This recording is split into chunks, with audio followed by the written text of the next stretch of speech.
Well, I think you know around, then you know again. Everything revolved around who I at any point except everything unquestionably revolved around who the advertiser can get that he thought since you realize I am own pleasure, yes I do The Steve versus Samuel L. Jackson standoff has been sending shockwaves through Tinseltown. And we have every one of the succulent subtleties, these two satire monsters Steve Harvey and Samuel L. Jackson appear to be secured in an incredible quarrel that has been stewing deep down throughout recent years. We as a whole realize Samuel has that strut as a parody, an acting sensation with a line of hit films and essential exhibitions in his possession. Anyway, late disclosures proposes that Samuel probably won't be so captivated by Steve's comedic virtuoso rumors from far and wide suggests that there's some significant animosity among them.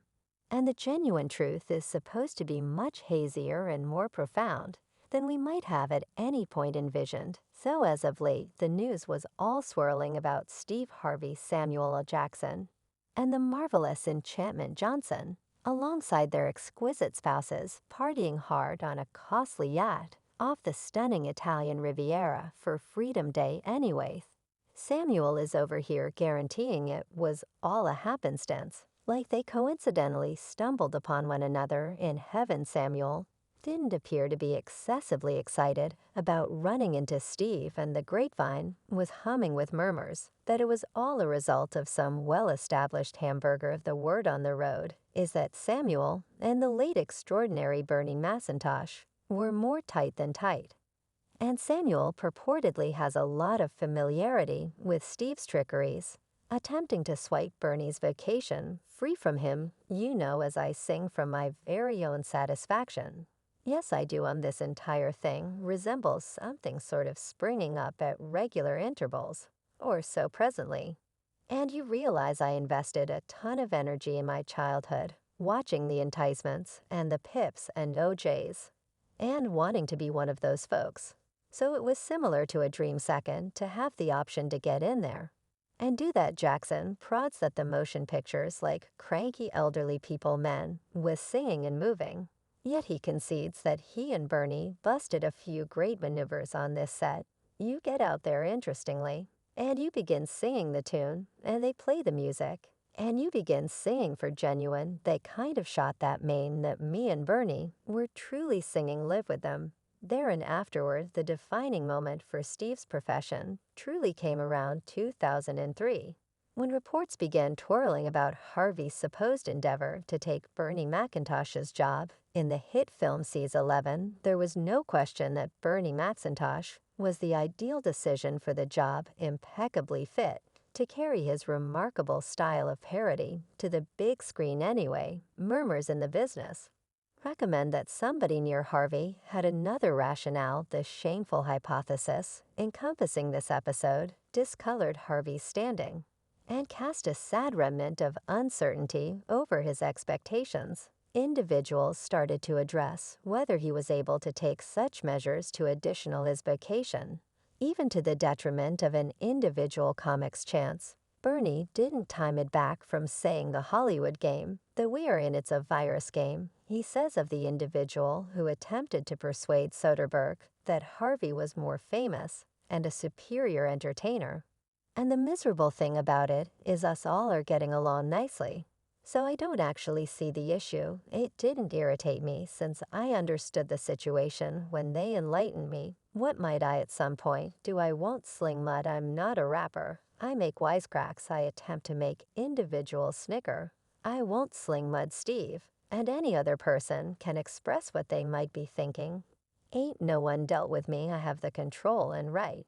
When you felt it couldn't get any juicier, a few valiant people from their band have moved forward to spill the tea and put any misinformation to rest about the genuine dynamic among Macintosh and Harvey. In 2000, this ruler of satire show, coordinated by Spike Lee, was a flat-out film industry hit.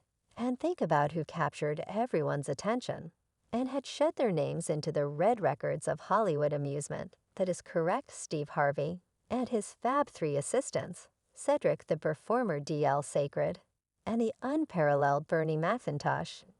Now we as a whole realize these fellows had their own extraordinary styles. Yet we should spill some tea, will we? How did that gathering come? It was O'Dulleth, Steve Harvey Steve. Was a greater amount of the host in Bernie, no doubt how could they set up you four people of the multitude of dark male humorists?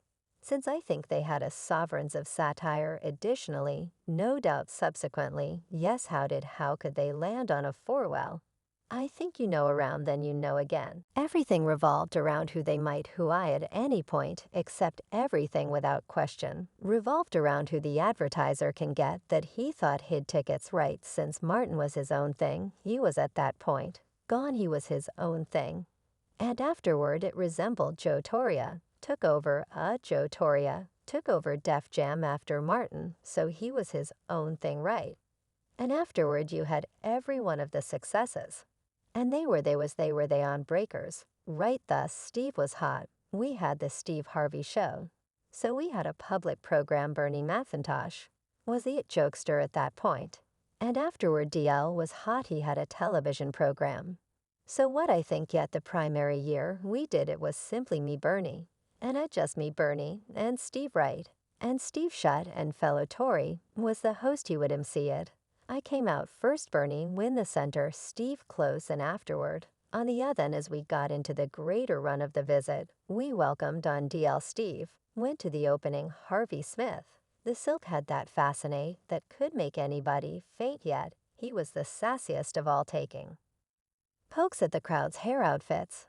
And surprisingly, their profession decisions, however, at that point Bernie Macintosh was his very own class. His routine wandered past the typical satire domains and dug profound into the injuries of genuine. The spotlight was formerly radiating down on the Charlotte Stadium in Charlotte, North Carolina, as four parody titans made that big appearance to a horde of 25,000.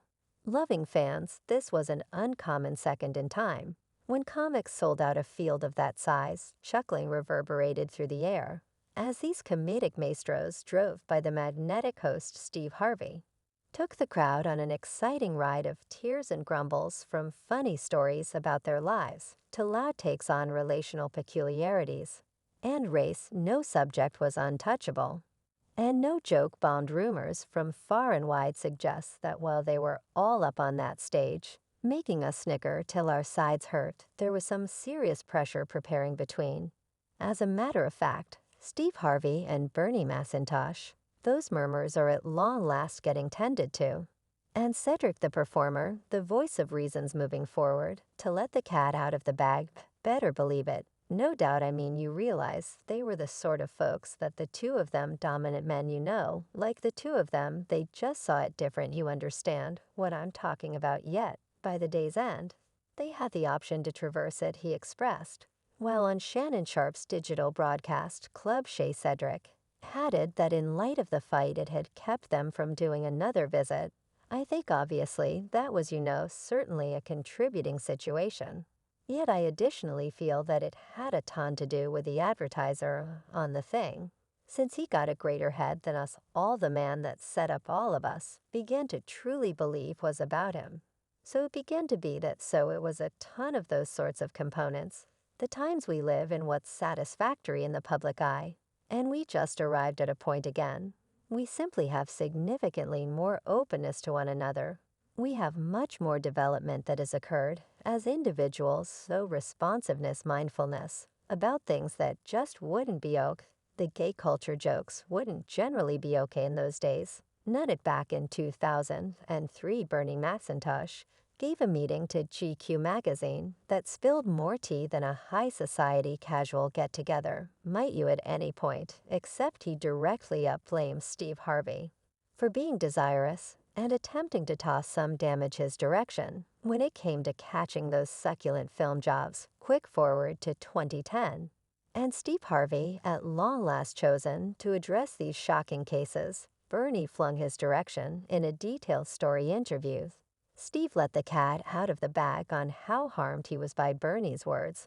Might you at any point envision the strain in the background After that, Steve's voice could have faltered, yet he persevered, countering Bernie's allegations. Like a genuine Hollywood player, he uncovered how he valued their great times and was stunned by the GQ article's horrible substance. As per the meeting, everything began with a stunning 2003 GQ interview highlighting Bernie Macintosh, where he dropped a few unstable cases. The story of envy and gig-taking unfurled like a blockbuster film plot. Staying there like a top dog, Harvey transparently conceded that he was raging about that GQ article. I was unglued about first, since it wasn't correct. He admitted his feelings stewing underneath the surface. Me and Bernie had a ton of great times together. And afterward, this article in GQ emerged and put this load of horrible stuff in their insiders. Thought that there was outrageous pressure between the two entertainers, energizing bits of gossip about a stressed kinship. It circled that Harvey had deceived his own companion in a mission for distinction, adding a severe contour to the generally